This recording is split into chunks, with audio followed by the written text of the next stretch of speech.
Hello, my friends. I'm glad you're here. Today I present Part 10 of The War of the Worlds by H.G. Wells. Sleep well.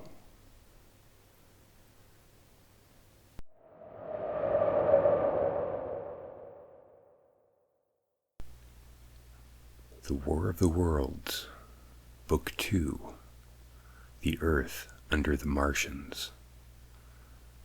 Chapter 1, Underfoot.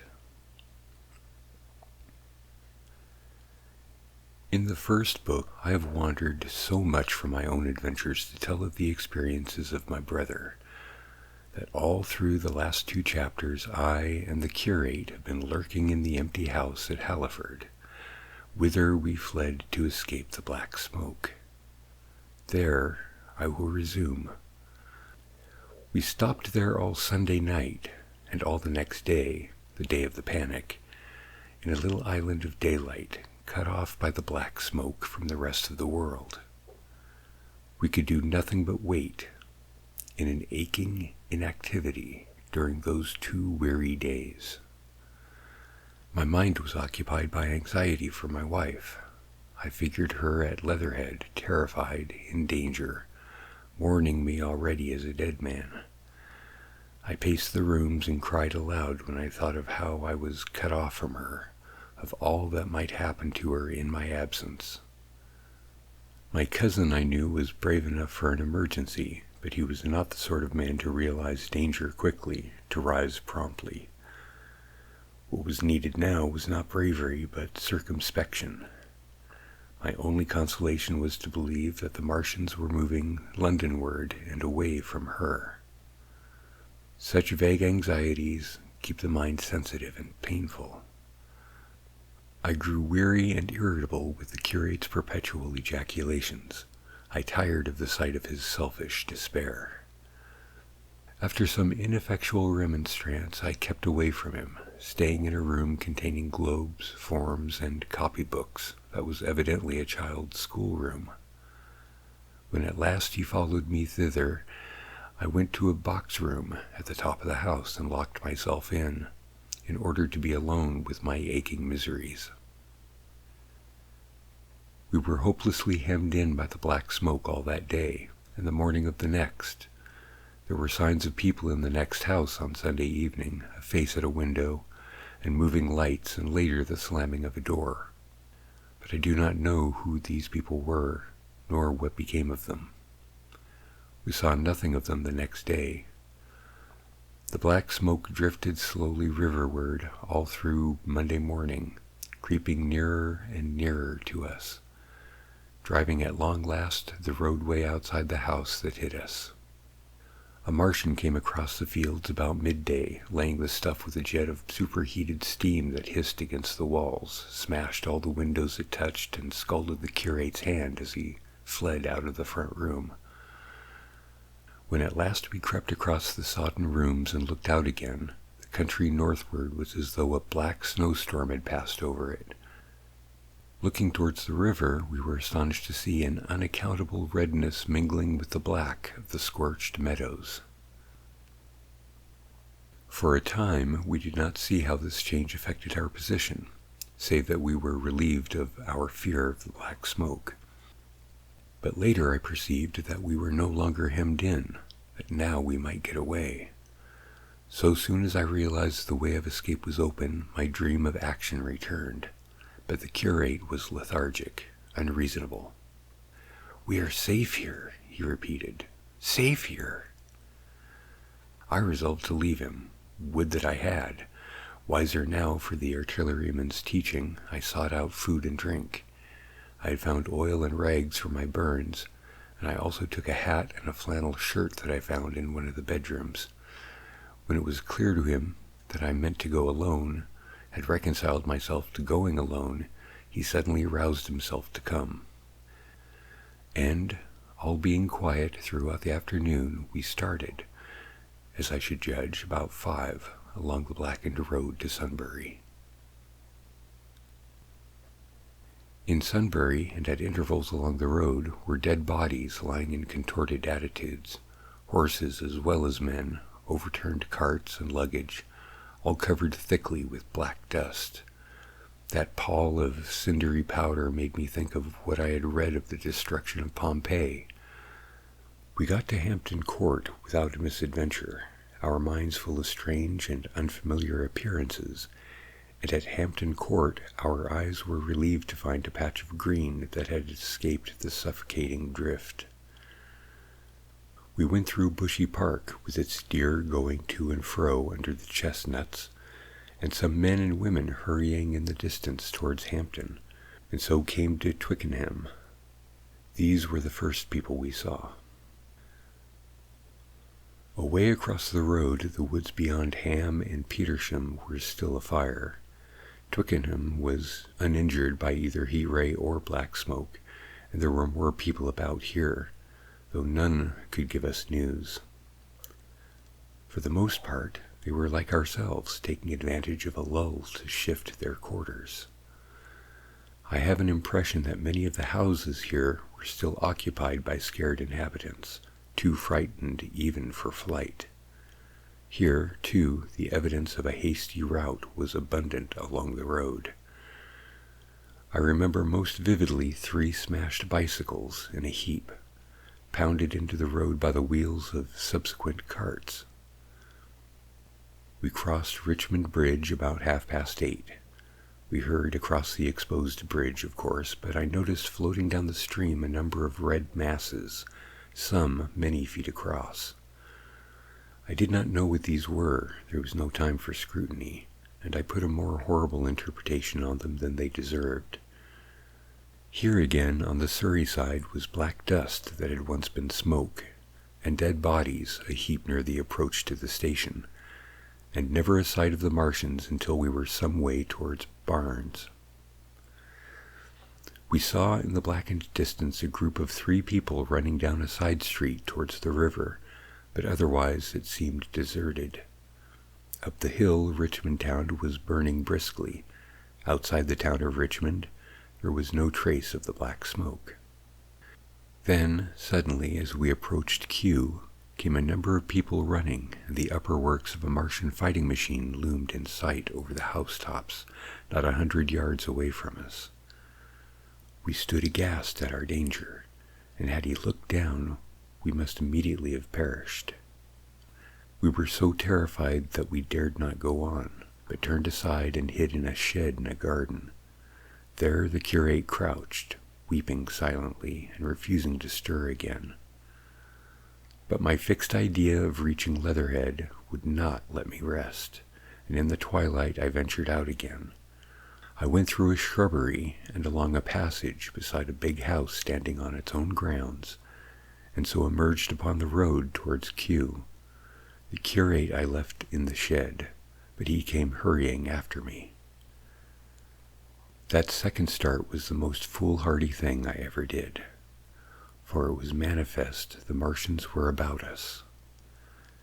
Scarcely had he overtaken me when we saw either the fighting machine we had seen before or another, far away across the meadows in the direction of Kew Lodge. 4 or 5 little black figures hurried before it across the green-gray of the field, and in a moment it was evident this Martian pursued them. In 3 strides he was among them, and they ran radiating from his feet in all directions. He used no heat ray to destroy them, but picked them up one by one.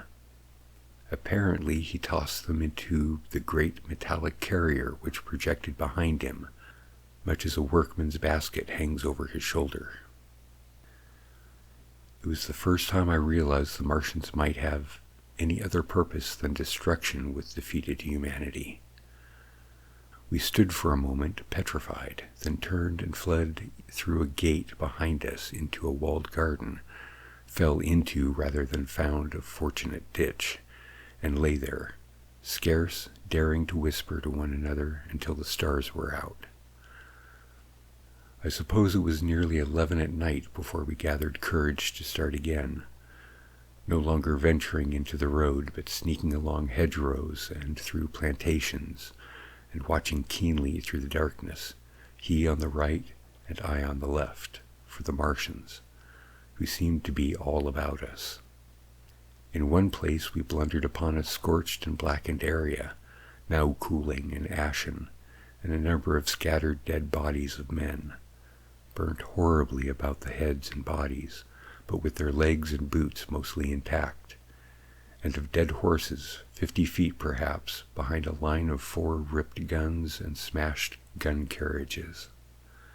Sheen, it seemed, had escaped destruction, but the place was silent and deserted. Here we happened on no dead, though the night was too dark for us to see into the side roads of the place. In Sheen, my companion suddenly complained of faintness and thirst, and we decided to try one of the houses. The first house we entered, after a little difficulty with the window, was a small semi-detached villa, and I found nothing eatable left in the place but some moldy cheese. There was, however, water to drink, and I took a hatchet, which promised to be useful in our next housebreaking. We crossed the road to a place where the road turns towards Mortlake. Here there stood a white house within a walled garden, and in the pantry of this we found a store of food, 2 loaves of bread in a pan, an uncooked steak, and the half of a ham. I gave this catalogue so precisely because, as it happened, we were destined to subsist upon this store for the next fortnight. A bottle of beer stood under a shelf, and there were 2 large bags of haricot beans and some limp lettuces. This pantry opened into a kind of wash-up kitchen, and in this was firewood, and a cupboard of which we found nearly a dozen of Burgundy, tinned soups, and salmon, and 2 tins of biscuits. We sat in the adjacent kitchen in the dark, for we dare not strike a light, and ate bread and ham and drank beer out of 1 bottle. The curate, who was now timorous and restless, was now oddly enough for pushing on, and I was urging him to keep up his strength by eating, when the thing that was to imprison us happened. "It can't be midnight yet," I said. And then came a blinding glare of vivid green light. Everything in the kitchen leapt out, clearly visible in green and black, and then vanished again. And then followed such a concussion as I have never heard before or since. So close on the heels of this as to seem instantaneous came a thud behind me, a clash of glass, a crash and rattle of falling masonry all about us, and incontinently the plaster of the ceiling came down upon us, smashing into a multitude of fragments upon our heads. I was knocked headlong across the floor against the oven handle and stunned. I was insensible for a time, the curate told me, and when I came to, we were in darkness again, and he, with a wet face, as I found afterwards with blood from a cut forehead, was dabbing water over me. For some time I could not recollect what had happened. Then things came to me slowly. A bruise on the temple asserted itself. "Are you better?" asked the curate in a whisper. At last I answered him. I sat up. "Don't move," he said. "The floor is covered with smashed crockery from the dresser. You can't possibly move without making a noise, and I fancy they are outside." We both sat quite silent, so that we could scarcely hear one another breathing. Everything seemed deadly still, though once something near us, some plaster or broken brickwork, slid down with a rumbling sound. Outside, and very near, was an intermittent metallic rattle. "That," said the curate, when presently it happened again. "Yes," I said, "but what is it?" "A Martian," said the curate. I listened again. "It was not like the heat ray," I said, and for a time I was inclined to think of one of the great fighting machines had stumbled against the house, as I had seen one stumble against the tower of Shepperton Church. Our situation was so strange and incomprehensible that for 3 or 4 hours, until the dawn came, we scarcely moved, and then the light filtered in, not through the window, which remained black, but through a triangular aperture between a beam and a heap of broken bricks in the wall behind us. The interior of the kitchen we now saw grayly for the first time. The window had been burst in by a mass of garden mold, which flowed over the table upon which we had been sitting and lay about our feet. Outside, the soil was banked high against the house. At the top of the window frame, we could see an uprooted drain pipe. The floor was littered with smashed hardware. The end of the kitchen towards the house was broken into, and since the daylight shone in there, it was evident the greater part of the house had collapsed. Contrasting vividly with this ruin was the neat dresser, stained in the fashion, pale green and with a number of copper and tin vessels upon it, the wallpaper imitating blue and white tiles, and a couple of colored supplements fluttered from the walls above the kitchen range. As the dawn grew clearer, we saw through the gap in the wall the body of a Martian standing sentinel, I suppose, over the still glowing cylinder. At the sight of that, we crawled as circumspectly as possible out of the twilight of the kitchen into the darkness of the scullery. Abruptly, the right interpretation of the things dawned upon my mind. "The fifth cylinder," I whispered. "The fifth shot from Mars has struck this house and buried us under the ruins." For a space the curate was silent, and then he whispered, "God have mercy upon us." I heard him presently whimpering to himself.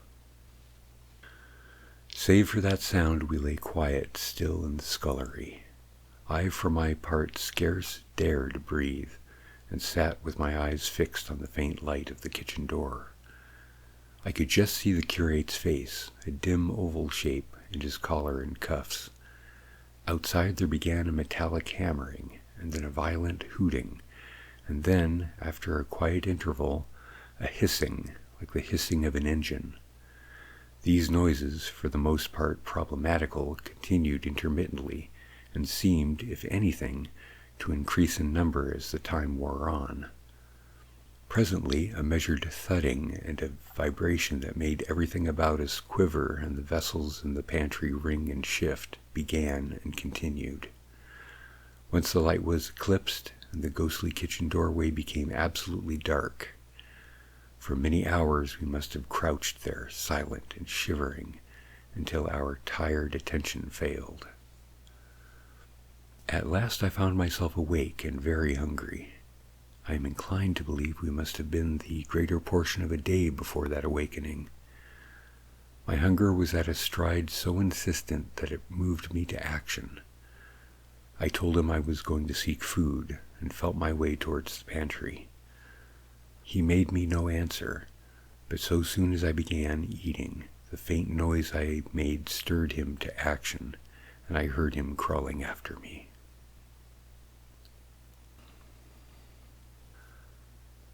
Book 2, Chapter 2. What We Saw from the Ruined House.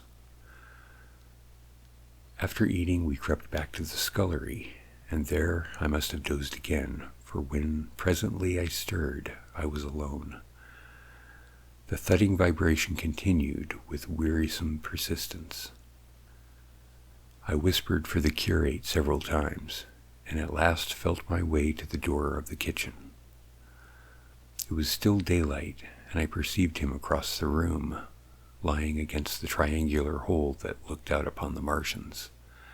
His shoulders were hunched so that his head was hidden from me. I could hear a number of noises, almost like those of an engine shed, and the place rocked with that beating thud. Through the aperture in the wall I could see the top of a tree touched with gold, and the warm blue of a tranquil evening sky. For a minute or so I remained watching the curate, and then I advanced, crouching and stepping with extreme care amidst the broken crockery that littered the floor. I touched the curate's leg, and he started so violently that a mass of plaster went sliding down outside and fell with the loud impact. I gripped his arm, fearing he might cry out, and for a long time we crouched motionless. Then I turned to see how much our rampart remained. The detachment of the plaster had left a vertical slit open in the debris, and by raising myself cautiously across a beam, I was able to see out of this gap into what had been overnight a quiet suburban roadway. Vast indeed was the change that we beheld. The fifth cylinder must have fallen right into the midst of the house we had first visited. The building had vanished, completely smashed, pulverized, and dispersed by the blow. The cylinder lay now far beneath the original foundations, deep in a hole already vastly larger than the pit I had looked into at Woking. The earth all around it had splashed under that tremendous impact. Splashed is the only word, and lay in heaped piles that hid the masses of the adjacent houses. It had behaved exactly like mud under the violent blow of a hammer. Our house had collapsed backwards. The front portion, even on the ground floor, had been destroyed completely. By a chance, the kitchen and scullery had escaped, and stood buried now under soil and ruins, closed in by tons of earth on every side, save towards the cylinder. Over that aspect we hung now, on the very verge of the great circular pit the Martians were engaged in making. The heavy beating sound was evidently just behind us, and ever and again a bright green vapor drove up like a veil across our peephole. The cylinder was already opened in the center of the pit, and on the further edge of the pit, amidst the smashed and gravel-heaped shrubbery, one of the great fighting machines stood, deserted by its occupant, stiff and tall against the evening sky.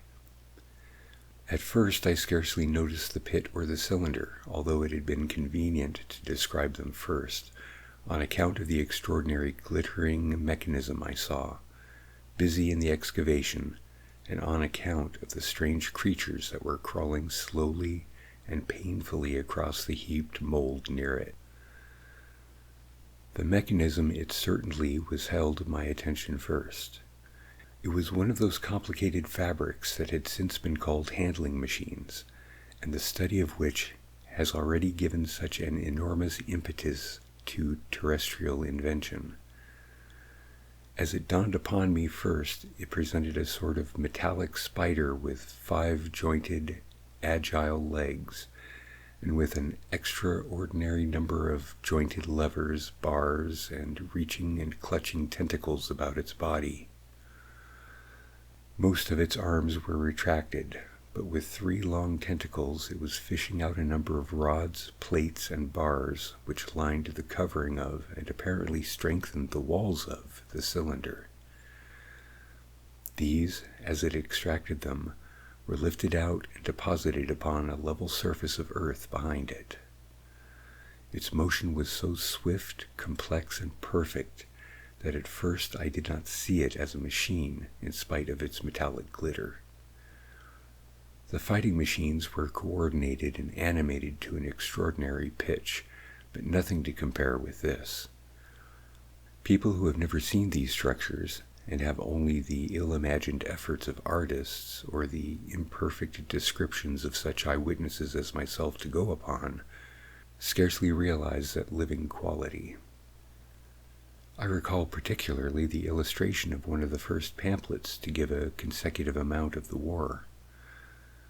The artist had evidently made a hasty study of one of the fighting machines, and there his knowledge ended. He presented them as tilted, stiff tripods, without either flexibility or subtlety, and with an altogether misleading monotony of effect. The pamphlet containing these renderings had a considerable vogue, and I mention them here simply to warn the reader against the impression they may have created. They were no more like the Martians I saw in action than a Dutch doll is like a human being. To my mind, the pamphlet would have been much better without them. At first, I say, the handling machine did not impress me as a machine, but as a crab-like creature with a glittering integument. The controlling Martians, whose delicate tentacles actuated its movements, seemed to be simply the equivalent of the crab's cerebral portion. But then I perceived the resemblance of its gray-brown, shiny, leathery integument to that of the other sprawling bodies beyond, and the true nature of this dexterous workman dawned upon me. With that realization, my interest shifted to those other creatures, the real Martians. Although I had had a transient impression of these, and the first nausea no longer obscured my observation. Moreover, I was concealed and motionless, and under no urgency of action. They were, I now saw, the most unearthly creatures it is possible to conceive. They were huge round bodies, or rather heads, about 4 feet in diameter, each body having in front of it a face. This face had no nostrils. Indeed, the Martians do not seem to have any sense of smell, but it had a pair of very large, dark-colored eyes, and just beneath this a kind of fleshy beak. In the back of this head or body, I scarcely know how to speak of it, was the single tight tympanic surface, such known to be anatomically an ear, though it must have been almost useless in our denser air. In a group round the mouth were 16 slender, almost whip-like tentacles, arranged in 2 bundles of 8 each. These bunches have since been named rather aptly by that distinguished anatomist, Professor Howes, the hands. Even as I saw these Martians for the first time, they seemed to be endeavoring to raise themselves on these hands, of course. With the increased weight of terrestrial conditions, this was impossible.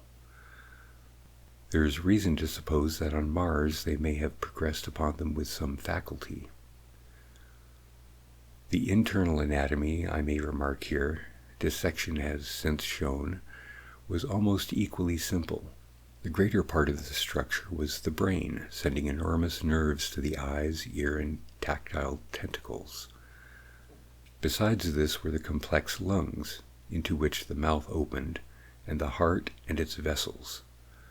The pulmonary distress caused by the denser atmosphere and greater gravitational attraction was only too evident in the convulsive movements of the outer skin.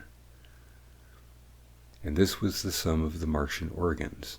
Strange as it may seem to a human being, all the complex apparatus of digestion, which makes up the bulk of our bodies, did not exist in the Martians.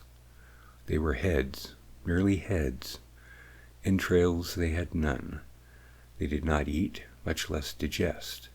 Instead, they took the fresh living blood of our creatures and injected it into their own veins.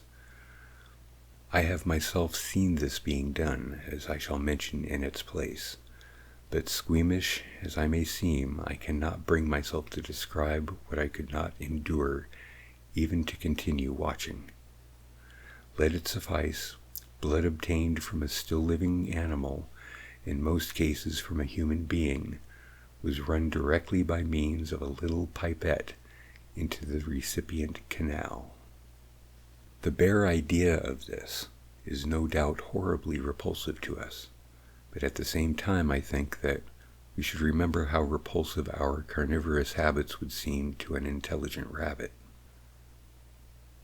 The physiological advantages of the practice of injection was undeniable, if one thinks of the tremendous waste of human time and energy occasioned by eating and the digestive process.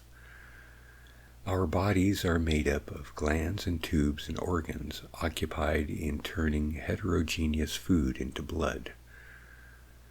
The digestive process and their reactions upon the nervous system sap our strength and color our minds.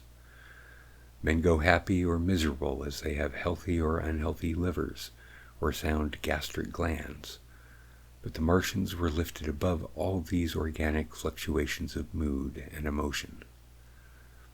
Their undeniable preference for men as their source of nourishment is partly explained by the nature of the remains of the victims they had brought with them as provisions from Mars. These creatures, to judge from the shriveled remains that have fallen into human hands, were bipeds, with flimsy siliceous skeletons, almost like those of these siliceous sponges, and feeble musculature, standing about 6 feet high, and have round erect heads and large eyes in flinty sockets. 2 or 3 of these seem to have been brought in each cylinder, and all were killed before Earth was reached.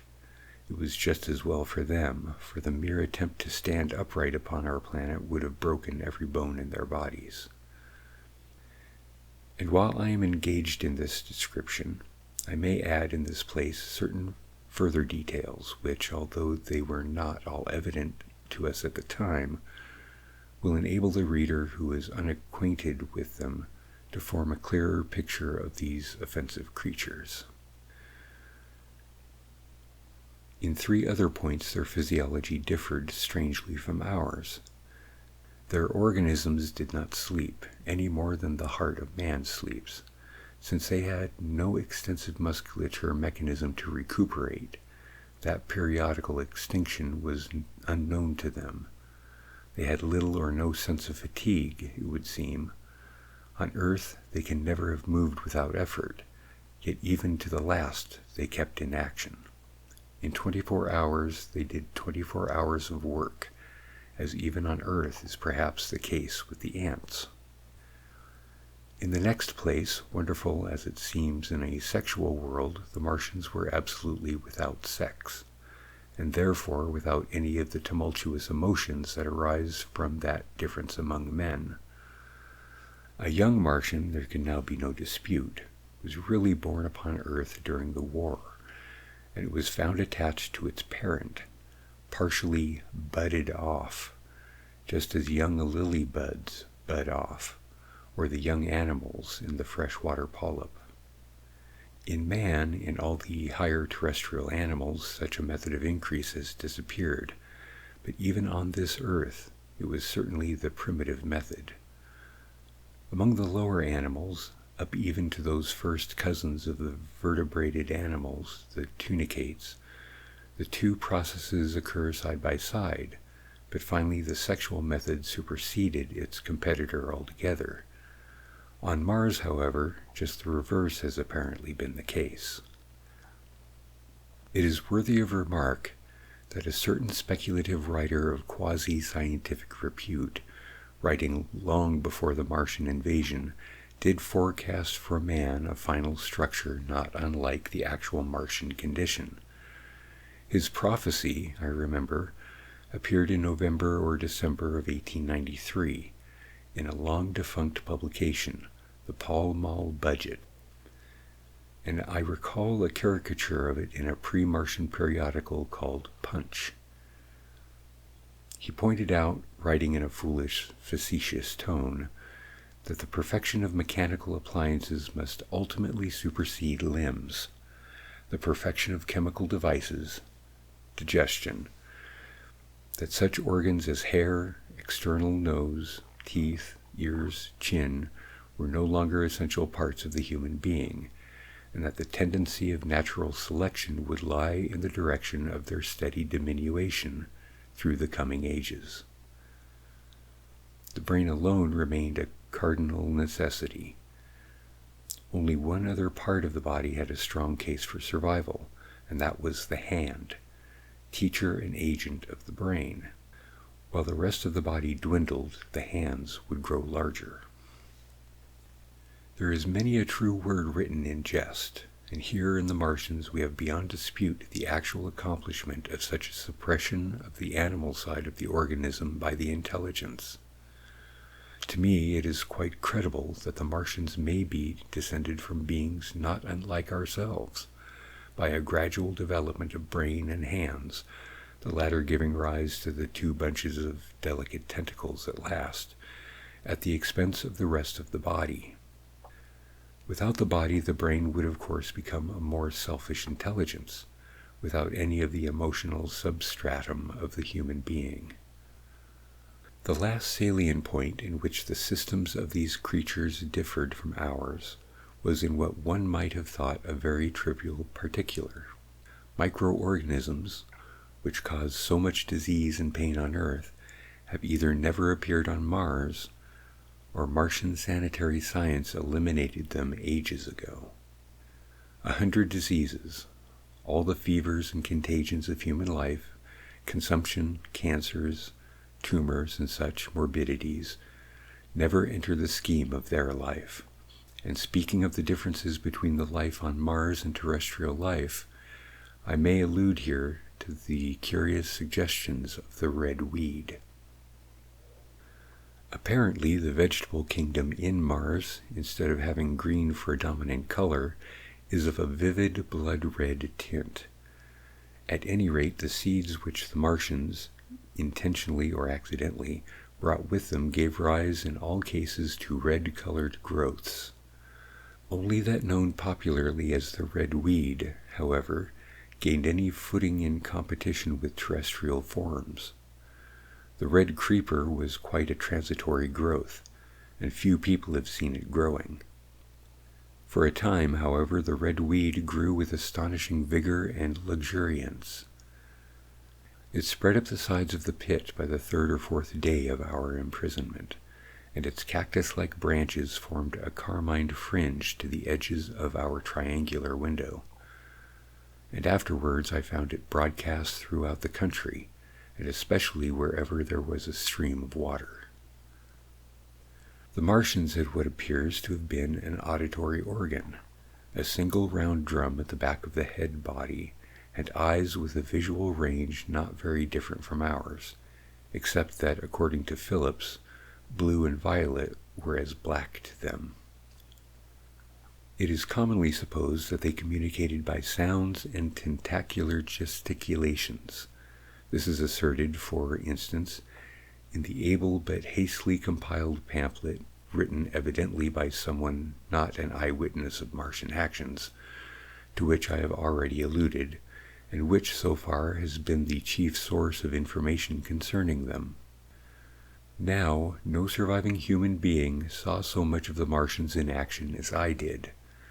I take no credit to myself for an accident, but the fact is so, and I assert that I watched them closely time after time, and that I have seen 4, 5, and once 6 of them sluggishly performing the most elaborately complicated operations together, without either sound or gesture. Their peculiar hooting invariably preceded feeding. It had no modulation, and was, I believe, in no sense a signal, but merely the expiration of air preparatory to the suctional operation. I have a certain claim to at least an elementary knowledge of psychology, and in this matter I am convinced, as firmly as I am convinced of anything, that the Martians interchanged thoughts without any physical intermediation. And I have been convinced of this in spite of strong preconceptions. Before the Martian invasion, as an occasional reader here or there may remember, I had written, with some very vehemence, against the telepathy theory. The Martians wore no clothing. Their conceptions of ornament and decorum were necessarily different from ours, and not only were they evidently much less sensible of changes of temperature than we are, but changes of pressure do not seem to have affected their health at all seriously. But if they wore no clothing, yet it was in the other artificial additions to their bodily resources, certainly, that their great superiority over man lay. We men, with our bicycles and road skates and Lilienthal soaring machines, our guns and sticks and so forth, are just in the beginning of the evolution that the Martians have worked out. They have become practically mere brains, wearing different bodies according to their needs, just as men wear suits of clothes, and take a bicycle in a hurry or an umbrella in the wet. And of their appliances, perhaps nothing is more wonderful to a man than the curious fact that what is the dominant feature of almost all human devices in mechanism is absent. The wheel is absent. Amongst all the things they brought to earth, there is no trace or suggestion of their use of wheels.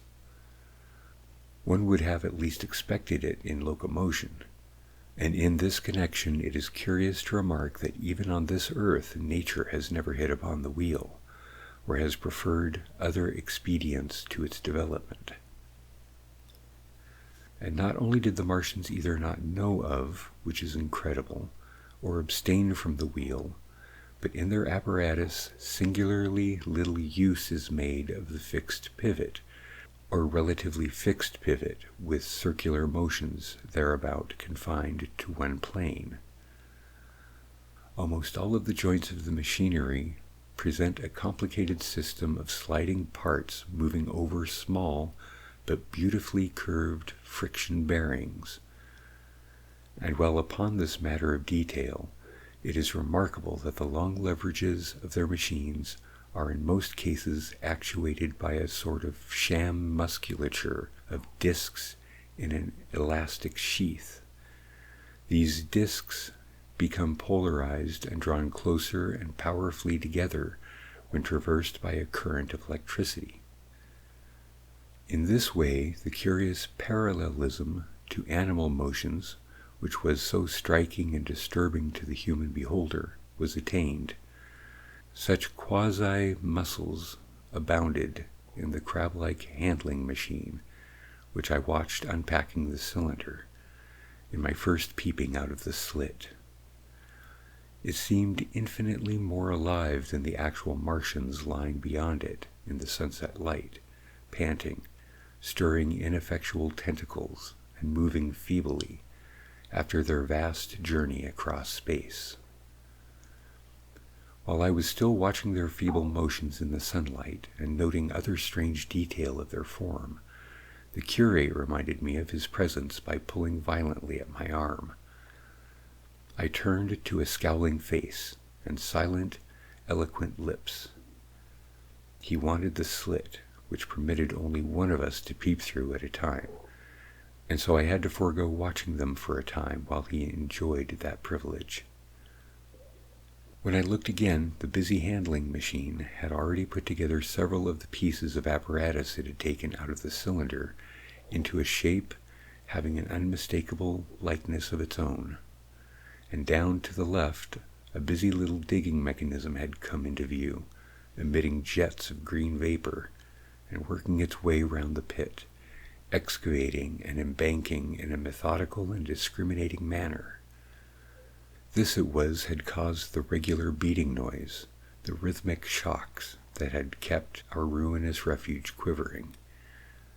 It piped and whistled as it worked. So far as I could see, the thing was without a directing Martian at all.